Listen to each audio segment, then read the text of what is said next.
dénk leen ma seen nopp diir ma tàbbal ci bànneex bépp coono bu ngeen doon dund ci wàllu yónnee ak jot xaalis jeex na takk ak TapTap Send mooy appli. Mesdames et messieurs, elle aussi, elle fait partie des plus grandes comédiennes, mais aussi des plus grandes actrices fii ci Sénégal. En plus d'être actrice et comédienne, elle est une grande tiktokeuse et son nom c'est Awa Ba. Karaawul jàllal mais maa la char. delloo ziar bu baax a baax. yaa cool. nice. mais Awa yow da ngay football si wala da ngaa ñëw sañse si. pourtant sañ saw ma de damaa football si de équipement laa sol. gis nga lim sol. waaw mais équipement laa def bu baax ñu football si. équipement la lii. waaw lu ci am. lii su ma ko doon analyser lu mu dee mën na jar ay 75 millions. moo tax ma war koo footballé. yow da ngaa féroce quoi.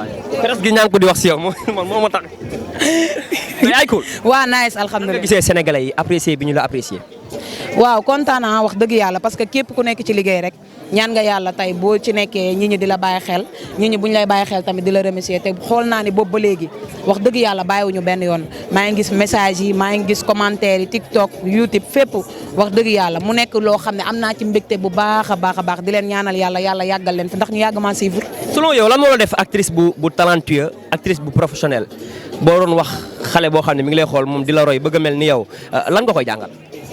waaw fulla nit ki lépp loo nekk rek am ci fulla am ci fayda beneen bi ci topp mooy nga gëm sa bopp xam ne kenn mënu laa yóbbu fenn yow yaa mën a yóbbu sa bopp fenn ak sa ñaari wayjur ak yàlla mi la sàkk beneen bi ci topp nag am na ci loo xam ne ci Eva talent la te talent nag kenn def ko ci kenn yàllaa koy def ci suñu borom yàllaa koy def ci nit donc loolu la ñu am comme lu ñu mën a expliquer comme li fi ne. si relation ak ñànku sénégalais yi dañuy gis lu bëri ngeen am affinité yéen ñaar lan mooy seen relation selon yow lan moo tax ñànku jàpp la nga jàpp ko.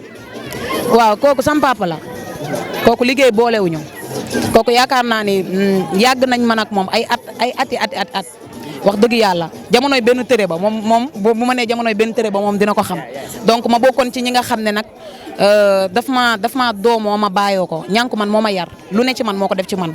donc ginnaaw bi ma génnee benn troupe bi nga xam ne fa laa doon jàngee théâtre après ci moom laa ñëw moom ma formé ba nu ñu àndaatee di liggéey te heure bu ñu toogee di tourner da ngay xam ne ñaar ñii leneen la vraiment. ñun bi ñu basculé dugg ci sa TikTok gis commentaire yi su bëri dañuy wax que ni yow say fecci dafa seen i say tënëx da nga leen daaneel quoi. arrêté ba kañ ngay bàyyi tënëx. loolu commentaire yee ko wax wala yaa ko wax. commentaire yee ko wax. non yow yaa ko wax. boo bëggee ñu vérifier léegi.